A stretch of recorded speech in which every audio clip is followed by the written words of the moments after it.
need to have a relationship during Ramadan. You need to have a relationship between the Quran. And as a non-Arab, and you're reading the translation, sometimes you pick up the Quran, and you read the translation depending on which book you have. And wallahi, there's no relationship whatsoever. You cannot figure out, you read one ayah and it doesn't really hit you. You read it and it doesn't make any sense. And I would say, and yet Allah subhanahu wa ta'ala says in the Quran, it says actually this is a guide. This is a guide for your life. This is a miracle. And I would give you an example, a very simple and important example, and then I just would run through quickly a few ayahs of the Quran. I'm orthopedic surgery. I'm like out of doctors, they don't classify me even as a doctor, they call me a butcher, a carpenter. So like when there are doctors in the hospital, if I stood up and said, I'm going to tell you about medicine, they would laugh at me. They go, hey, carpenter, sit down. We need to speak with someone who really knows what's going on. And if I said to you that I will produce a book, here's a book of medicine, here's all of the syllabus of medicine, all you have to do is read this book by yourself and you will be a great doctor. You would look at me and you would say, you're telling me everything is just in this book and I can read it myself and you can become a great doctor? You would laugh. First of all, even if you said, okay, that's okay, if you read this, you can become a doctor, you would not let that doctor operate on you, certainly. Because you would say, yeah, but where did you actually understand? Or maybe you had questions about the book. Who do you learn it from? How do you become great? And the answer is you have to go to university, you have to listen to scholars, you have to listen to professors, you have to get information from here, information from there. You cannot just do it by yourself. And it is the same with the Quran. You need to put effort. You need to be with sheikhs, and you need to be people that have studied and listen to them and understand them. And only then, when you start moving and putting effort towards reading the Quran, so you read it and then you try to figure out from other people what it means and how they've interpreted it, that's when you develop what? A relationship. And that's the essence of the Quran. It's like when I tell my kids, I say it's like Google Maps. The Quran is like Google Maps. When I was growing up in the 80s, there wasn't much information at all. And it was almost like the Harry Potter movies. The Quran and the du'as especially, they were like chants. The problem with that is, as a young kid, you start believing that just by saying it, it's a miracle. Something crazy will happen. In other words, I give you Google Maps, you have no idea how to read Google Maps. You have no idea where you're heading. And to look on Google Maps, you have no idea. But because you've opened Google Maps, you say, I'll end up in a really good place. And you say, okay, but on Google Maps, do you know where you're going? No. Okay, do you know how to actually follow the north arrow? And when it says turn right, do you know which right is? No, I have no idea. I don't even know which way is right and left. But if I just turn on Google Maps, Bismillah. Tawakkalna Allah. This idea will never fly in university here, ever. You'll never pass an exam. And Allah's book is clear, it's mubin. It is so clear, and this is the ayahs that I read, it's so clear, but it is not simple. It's not simple. It's complex and very clear. But you must come to the Quran and you must come with effort, someone to teach you, and you need people. You need halaqas, you need to listen to the scholars, you need all these sort of things, and we have them here in Australia, mashallah, alhamdulillah. So this is the idea, I suppose, that I always want to give, because it's not enough, just to read it if you don't really, and you have no background in it. And we don't do that at university either. The ayah or the surah that I just wanted to reflect on, and subhanAllah, I'm here, I'm just learning the Quran just like you. I love the deen, it's my hobby, it's what I do, and I love it. And so when I come to teach you something or I come to talk, alhamdulillah, it's nice for you to listen, but I'm doing it more to improve my own deen. I'm doing it more for me to learn. I've probably learned more when I make this lecture than I can actually give you. I learn more. So if you're not aware, and I'll just get into it. Surah Taghabun. If you're not aware, it's in the 28th verse, and Taghabun is it's not a common surah for people to talk about. And when you hear the translation Taghabun, again it's really strange. I had my kids there. I said, oh look, the Indonesian society asked me, and I really like Surah Taghabun. And my son said, Taghabun, oh yeah, what's Taghabun mean? I said, oh, and another kid said he's reading mutual gain and loss. And khalas. Inna lillahi wa inna ilayhi raji'un. My two kids were already asleep. One was snoring, mutual gain, because they had no idea what it meant. Taghabun, actually, mutual gain and loss, is probably like it, but that's not the way we speak. Actually, it's like the results day. Taghabun means it's like the day of the results. You know when you get your ATAR, you finish, and you know the time you hit your degree? Taghabun is when everything suddenly becomes clear. It's the results day. You're either going to be very successful or you're going to lose very badly. Okay? And this is the surah. And I'll just read a couple of ayahs, and because they're sisters, I knew they were kids, I wanted to just give you, and if you know a bit of Arabic, I'll just read it. أعوذ بالله من الشيطان الرجيم بسم الله الرحمن الرحيم. And يا أيها الذين آمنوا إن من أزواجكم وأولادكم عدو لكم فاحذروهم. So I don't know whether you've heard this enough, and for certain, there's people amongst you, there's those amongst you, especially your zawj, so there's your couple, your partner, and your children, they are your enemies. So be very careful of them. This is half of the ayah. Now, usually if you've been married, or you have grandparents, or you have mother-in-laws, father-in-laws, usually this ayah has been dropped on you a couple of times, especially if you're having disputes. Because your mother-in-law and your father-in-law, oh, you got married to her, you got married to him, I knew it, they can be enemies to you, oh. And that's usually where the ayah is talked about, okay? But Allah subhanahu wa ta'ala, I told you that this becomes very clear. And Allah subhanahu wa ta'ala, this is used as a guidebook, and it's so important because Allah says, وَإِن تَعْفُوا وَتَصْفَحُوا وَتَغْفِرُوا فَإِنَّ اللَّهَ غَفُورٌ رَحِيمٌ. And then I skip an ayah, فَاتَّقُوا اللَّهَ مَا اسْتَطَعْتُمْ. So what? And if you can, pardon them. If you can, pardon them.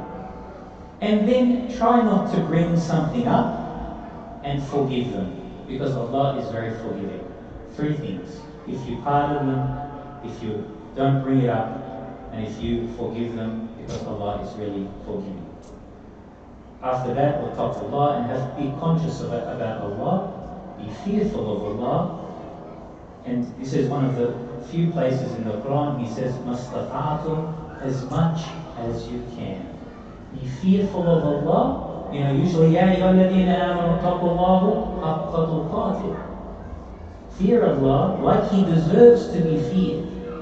Be conscious of Him like He deserves. This is not the case. He says, be fearful of Allah as much as you can. As much as you can.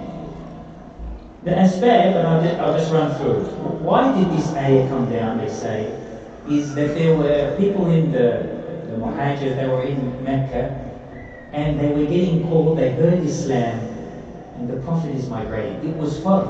You had to, if you were going to become a Muslim and you were in Mecca, you had to migrate. It wasn't a choice. You had to migrate. If you didn't migrate, that was it. So you had to go to Medina. And there were people that listened to the message, and they said, SubhanAllah, Rasulullah sallallahu alayhi wa sallam, Sadiq and Ameen. He's so truthful and he's honest. One of the big tenets, Sadiq and Ameen.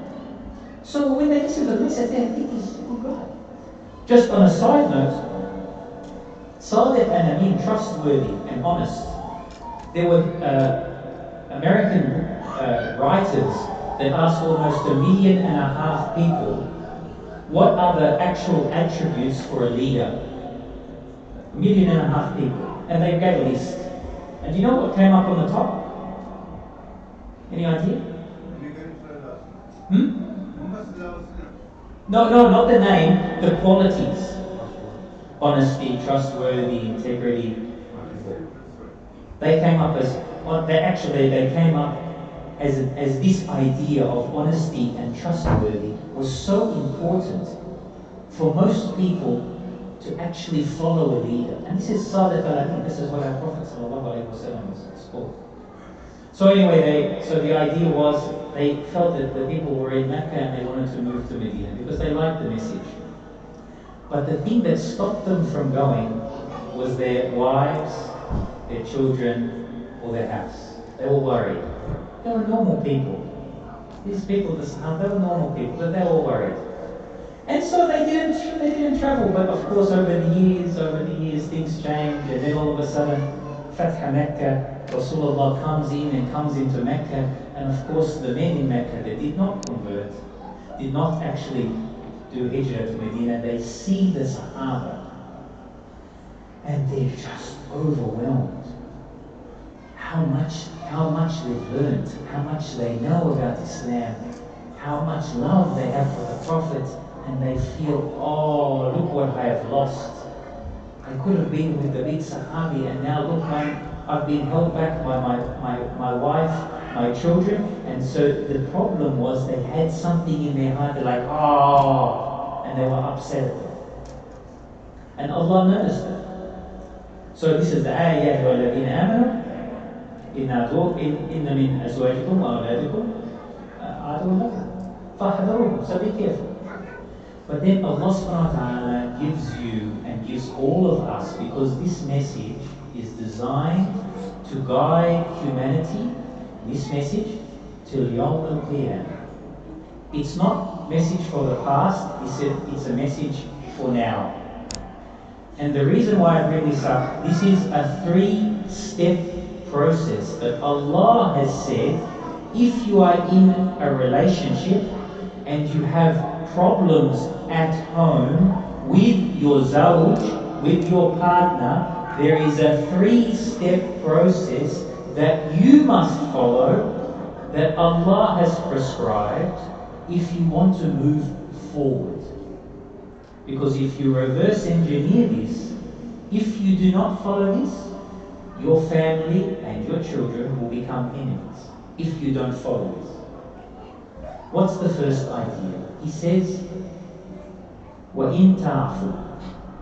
And if you read this quickly, تَعْفُوا وَتَصْفَحُوا وَتَغْفِرُوا. If you ask anyone, they say, what's it all about? And they'll say, oh, you just forgive. You've got to forgive. When you have a problem at home, you just forgive. If it was like that, Allah is so specific in the words, He would have just said taghfir. He just would have said forgive. But He said ta'fu, pardon. And there's a hikmah, there's a wisdom behind it. It means when you pardon someone, first you have to have a discussion with the other person, and you have to both say and recognize there is a problem. Someone has done something wrong. It's like, you go to the court, and the judge is there, and you present your argument, and then the judge says, you know what? I've listened to it. You've done something wrong. You recognize there's something going wrong.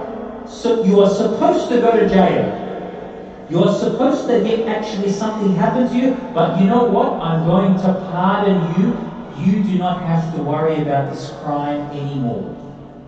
The first thing you must do is, if you are having a problem at home, there's some issue, you must bring it up and you must talk about it clearly. You cannot leave it in the corner and fester.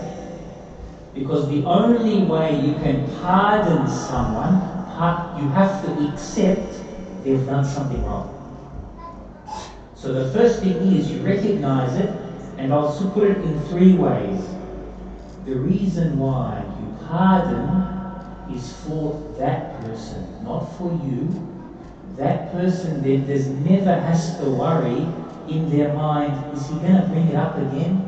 I actually smashed the car in front of Safeway. And your husband says, okay, it's okay, don't worry about it. I know you smashed it. You didn't hide it. You didn't cover it. You didn't put dodgy paint on and told the other person to come over. No, you said that it's all clear. Don't worry, it's all over. That's the tough. When you actually do ta'afu, you pardon them, it's for the other person. Okay. And then the next is tasfahu. Tasfahu comes from safha.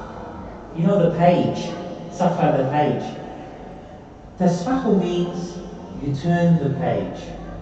What does it mean? You've told your husband, it's okay. Yeah, you spent all the money, I know. You spent all the money, no problems, it's okay.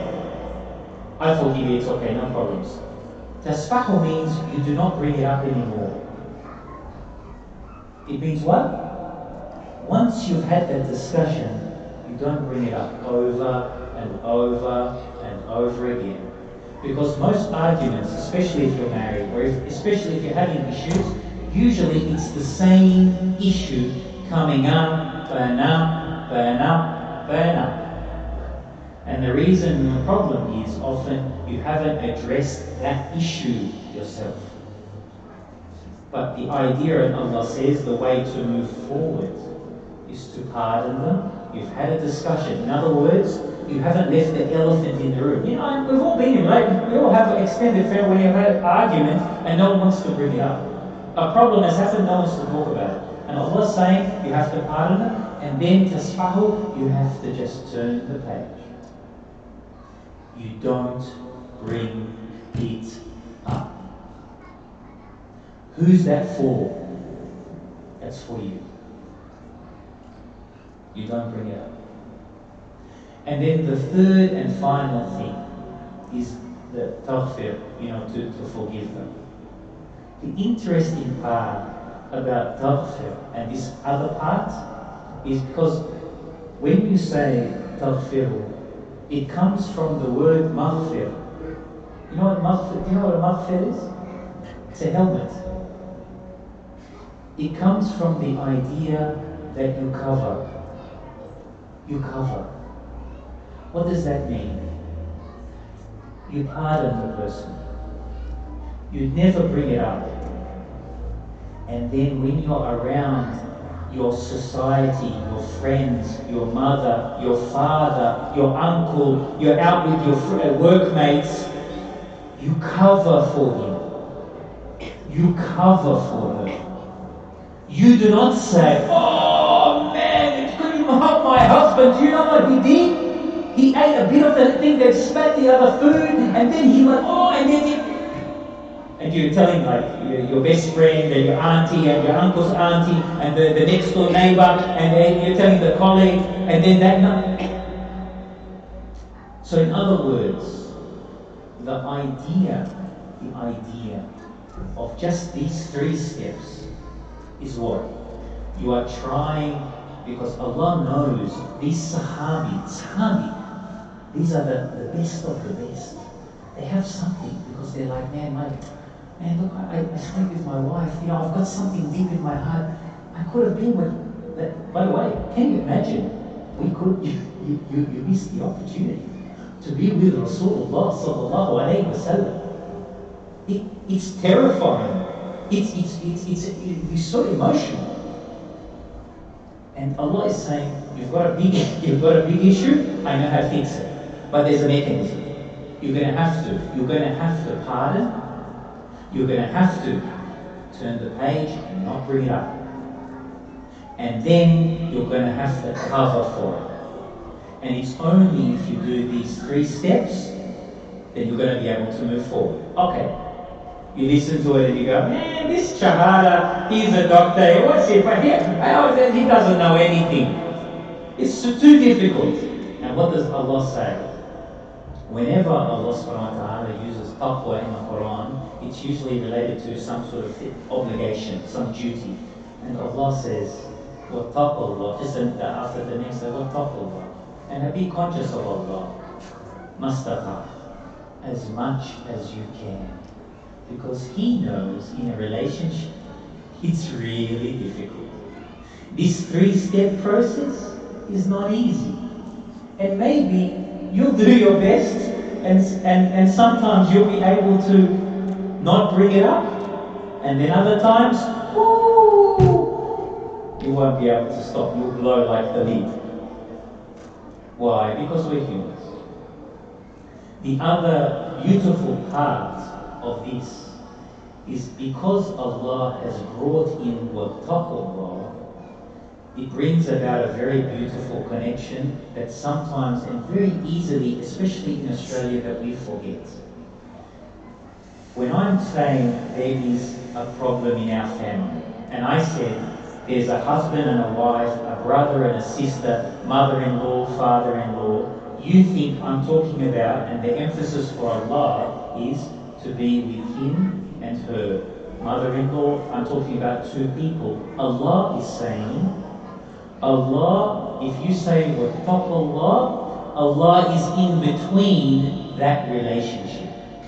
He is there, so when you and your wife, you and your son, the wife and the daughter is having an argument, and you're thinking, how do I do pardon, how do I forgive? Allah is saying, I am in the middle, I am here, right there, listening and hearing everything you do. Be fearful of me. That should drive you to do better for your wife. Not because your wife deserves it, because she's so good. Not because your husband deserves it, because it wasn't that bad. Allah's bringing himself into the conversation and saying, be good to your spouse for Allah. And you know what?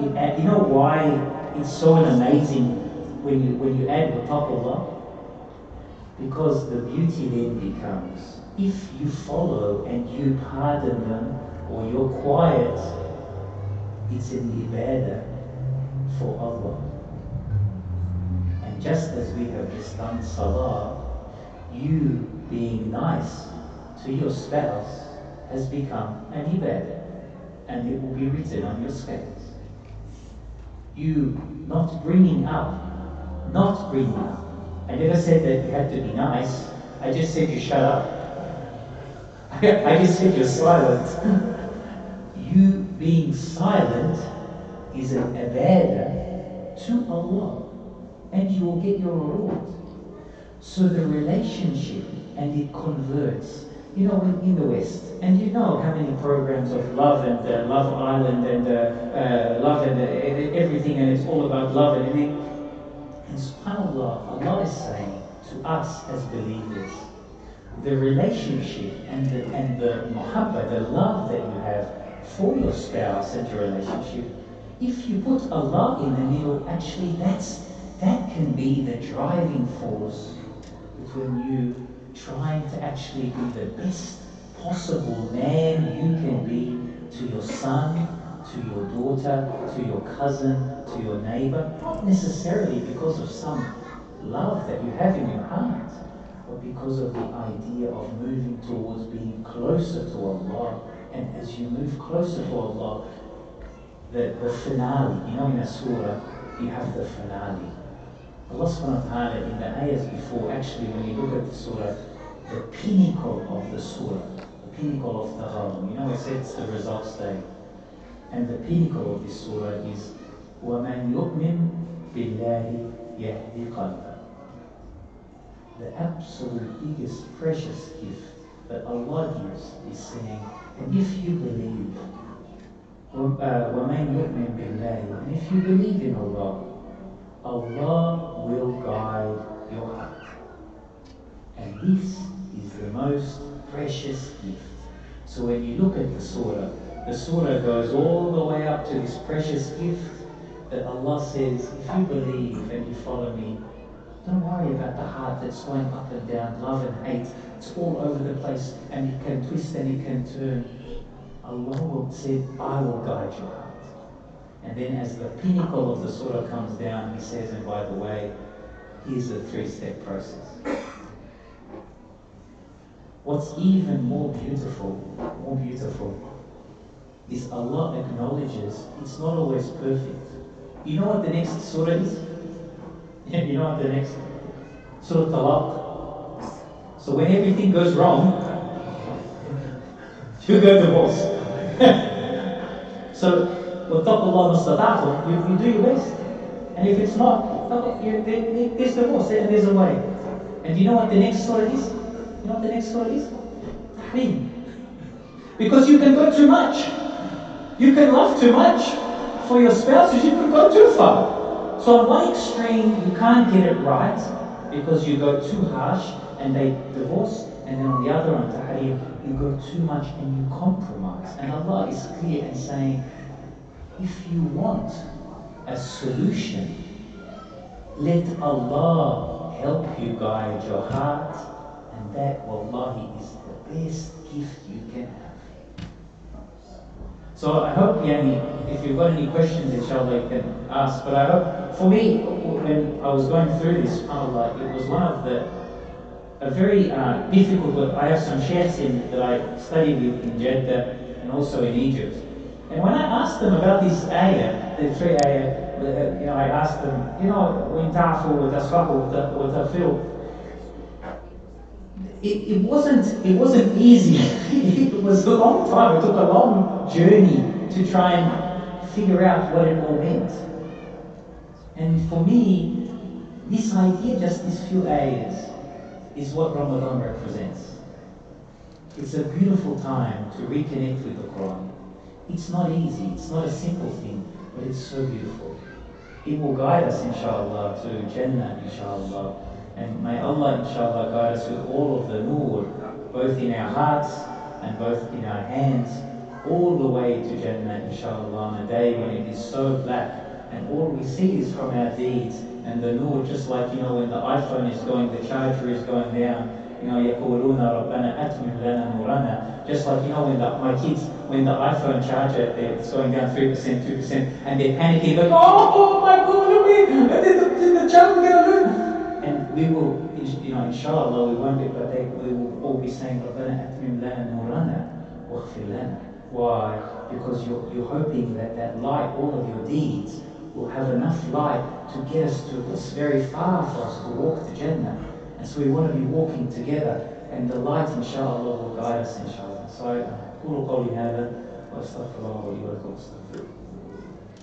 So if you've got any questions, I hope it's something, inshallah, that useful. Probably you got any questions? Or is anything, comments? Well, I hope that helps. It's just one of the things that I thought was important to talk about, inshallah. Any questions from the other side? No? Yes.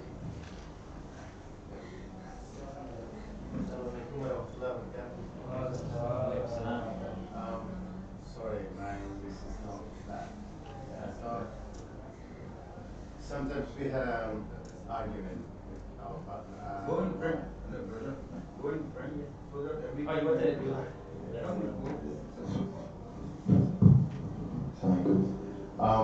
Sometimes we have an argument with our wife about listening to the too much of stuff, and we make we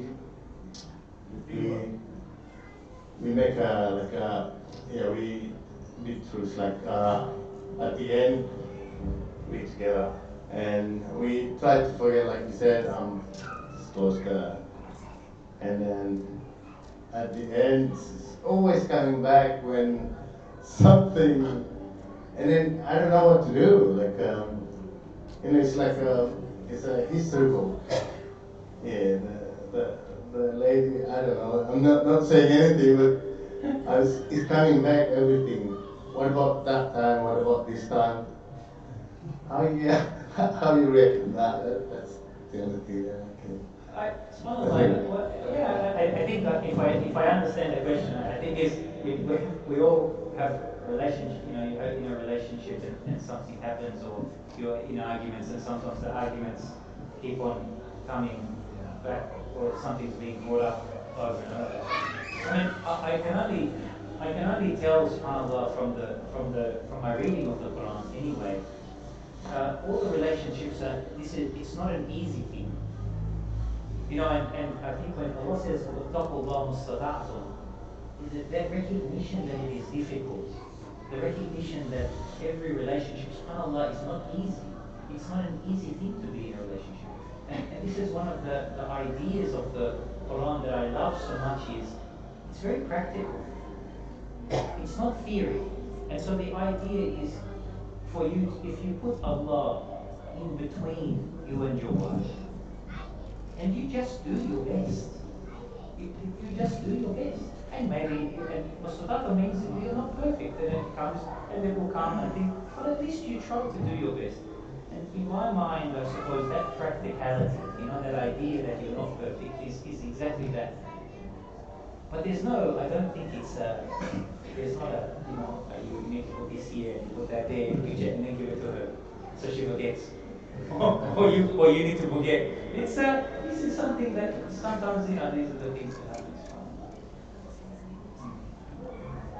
One of the associations, the connections, is really interesting. When I was studying for this one, is that when you bring up something, at least if you talk about it and say, look, this is the issue. When Allah subhanahu wa ta'ala was creating the angels and then creating and had the jinn, when Allah was talking to the angels and saying, okay, I'm going to create human, the angels, they had some reservations. They had an issue. They had something to say. They were like, and they asked. They didn't leave the elephant in the room. They said, you're really going to make someone that's going to kill and maim and there's going to be blood, really? And create corruption in the, are you sure? And Allah's response, I know more, I know what you do not know. And the angel said, actually, you know what, yeah, you're right. So they asked, because they had true concern. They didn't have an issue and leave it in the boot, the elephant in the room, and continue. But you know who did? Iblis. He did. He had an issue deep, but he didn't want to bring it up. He didn't want to bring up the issue of, oh no, but I'm clearly physically superior. I'm from smokeless fire. I'm clearly awesome. And these guys are made of dirt. If I just take the physical characteristics, I'm more awesome than this human. It's clear. Look, I can zip around, it's clear. And he had what? Arrogance, because he didn't want to accept the initial things of Allah subhanahu wa ta'ala saying, yes, but I created him, and then I blew into him something from Allah, the ruh, that Iblis could not figure out, could not see. And so he didn't want to bring that up. He just wanted to, no, but I'm stronger. And so by leaving that and keeping the elephant in the room, it allows arrogance and allows other problems. And that's something that Allah subhanahu wa ta'ala, hopefully, with this idea, you have to bring up. Not like every single issue you bring up. Oh no, the chef, look, you've dropped, these socks are on the ground again. We're going to have an issue. Come sit down, come, let's have a chat. I'm not saying that, but the idea.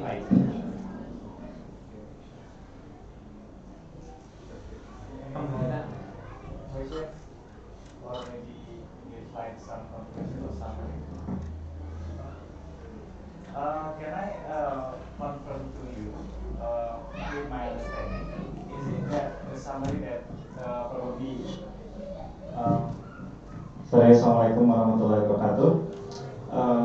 May I confirm to you that the summary of this speech tonight is to cleanse our heart before Ramadan. So we have to forgive all of the people around us to to forget everything and cover it and then don't bring it up, something like that. Yeah, it's interesting. SubhanAllah, that I don't know whether in here, SubhanAllah, Allah never said forget it. Yeah, if you notice, he never said that. The brother said, it's like I've got an issue. Well, you have an issue. You never erase it. It's not forgotten. All that you're doing is that you're working against your nafs. You're working against the things that you would like to do, and so you have to say, actually, Allah is here with me. I'm going to do my best to pardon, not bring it up, and I'm certainly not going to go over and talk about it, and I'm going to cover for my spouse, my partner, in front of everyone else. But he never said you're going to forget. You know, one of the fascinating, subhanAllah, when the dua, ربنا لا تزغ قلوبنا بعد إذ هديتنا, and ربنا لا تجعل في قلوبنا غلا للذين آمنوا. One of the ayahs is, praise Allah, don't actually put ghil, like anger or hatred, in my heart for believers, because that's what, unfortunately, you don't forget. It's not something that you can just, if someone hurts you really badly, I don't think that you can forget. You may not have to have real hatred. You can say, okay, that's, and you can move on. But I don't think you ever forget.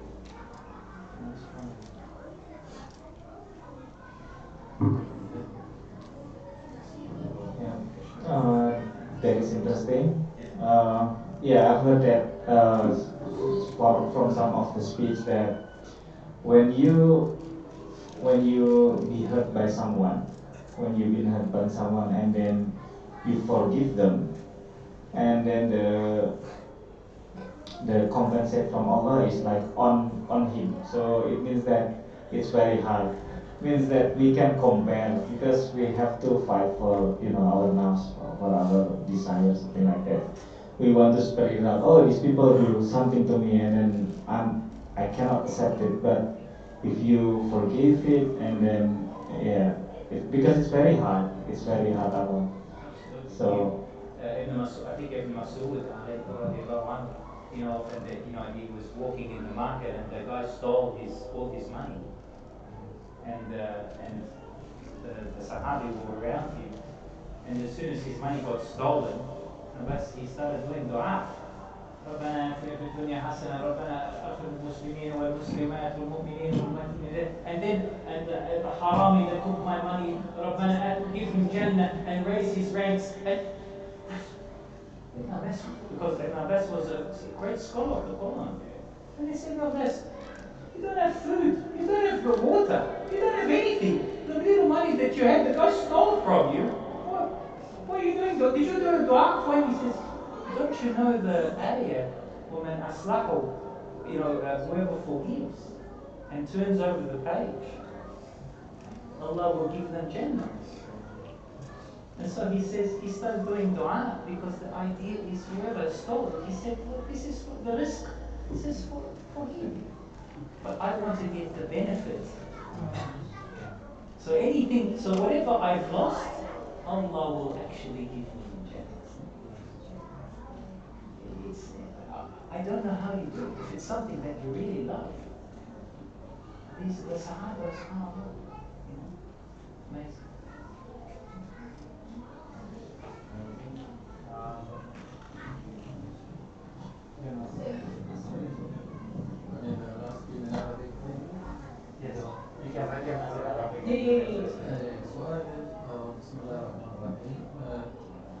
سؤالي هو بالنسبة للعبادة في شهر رمضان. أيوة. إنه الناس كلها تنشغل بالشوبينج والنوم، فما الفائدة من رمضان وكيف يستفيدوا من شهر رمضان؟ So the question is, a lot of during Ramadan, we're all working and shopping and doing everything. What is the best types of worship during Ramadan? SubhanAllah, for me, I think it becomes, I can speak for myself personally, just for my own family. The idea is we always try, I suppose, is to read one book of the seerah of Rasulullah sallallahu alaihi wasallam. So if you can read something during Ramadan of the seerah, if you can have a relationship and begin starting the book of Allah subhanahu wa ta'ala, as much Quran. And it's not about quantity. Especially if you're a non-Arab, subhanAllah, it's different when you read Arabic fluently. But subhanAllah, it's quality.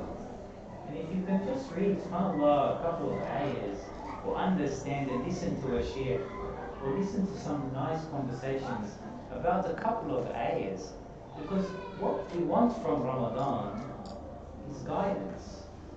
We don't need knowledge. You can have a lot of knowledge, and it can lead you nowhere. And you only know a couple of ayahs. I remember my dad was doing Hajj maybe 10, 15 years ago, and all of the people are doing it in front of the Kaaba, and everyone is doing the dua. And there was a man, I can't remember where he was from, and all he was doing, he said, Bismillah, Bismillah ar-Rahman ar-Rahim, Bismillah ar-Rahman ar-Rahim, Bismillah ar-Rahman. And he was next to my dad for a long time. And my dad, he said, oh, brother, ربنا آتنا في الدنيا حسنة وفي الآخرة حسنة وقنا عذاب النار. And the man, his eyeballs, went big like whoa. And my father said, oh, brother, this is a good dua. He said, I'm just being a Muslim. No one in my village knows anything about Islam, but I was searching for years, and only recently now I've learned Bismillah ar-Rahman. And when I say it, especially in front of the Kaaba, I feel, and that's all I know so far. But I knew this is my one opportunity to do Hajj, and so I said I take it. That's it. So when you have guidance, subhanAllah, it's amazing. So inshallah, I think any event, inshallah, during Ramadan is important. And if the closer you have a connection to this masjid, this is the time to be with the sheikhs, and with as much time as you can in the masjid, the better. We used to do back in the day before COVID, we used to do i'tikaf, we used to sleep in the masjid in the last 10 days. The last 10 days when finishing the Taraweeh and doing tahajjud. And this time, and being with your family, that's the most important.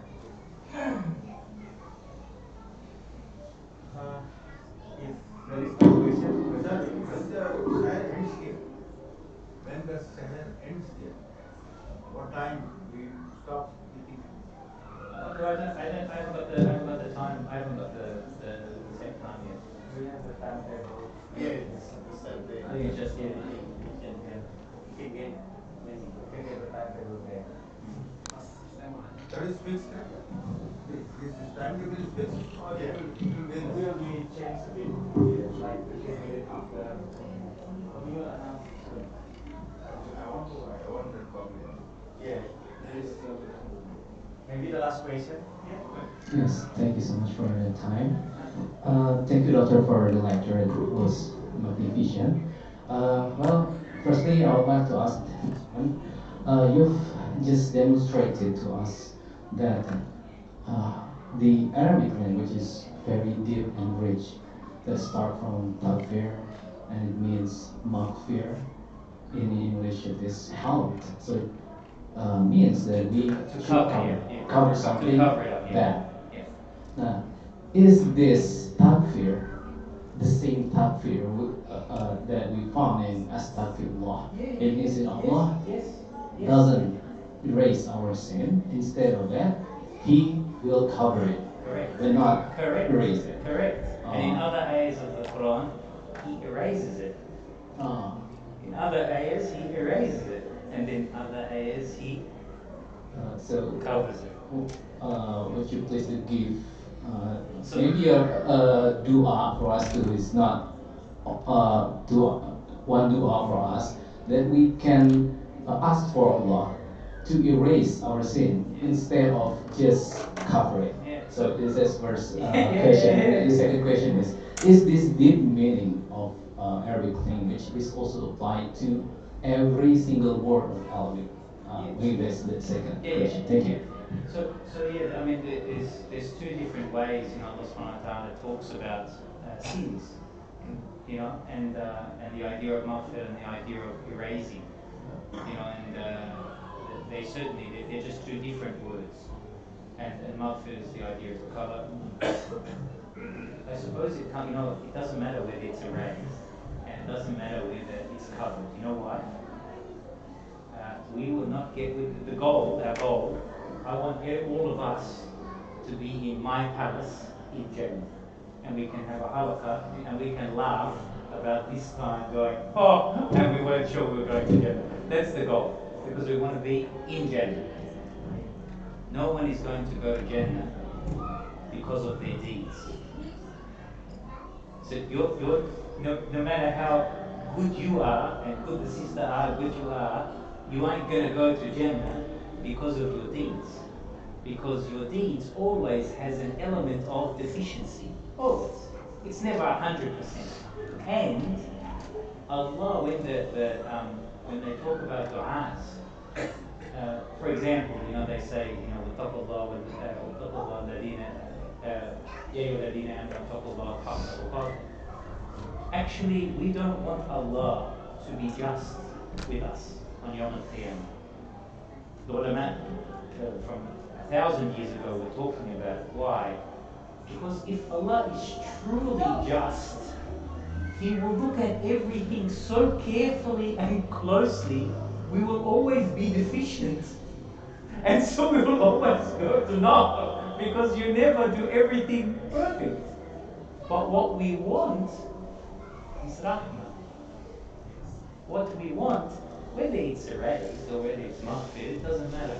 Because what we actually want is for Allah subhanahu wa ta'ala, who loves you more. Arham, Rahim, Arham Rahim, and he says Rahman, Rahim. Rahim is from the word from Rahim, from the uterus, from the womb. The Hadith Qudsi is Rahim, is that word, Rahim, the mercy, is taken from the mother's womb. Why? Because Allah loves you more than your own mom. And Allah has cared for you longer than even your mom cares for you. And when your parents have passed away, Allah is still loving and caring for you. And so what we want is for Allah just to forgive us. That's the goal. Which is it's so liberating as a Muslim. SubhanAllah. Thank you, Doctor. It's so beautiful. Thank you so much.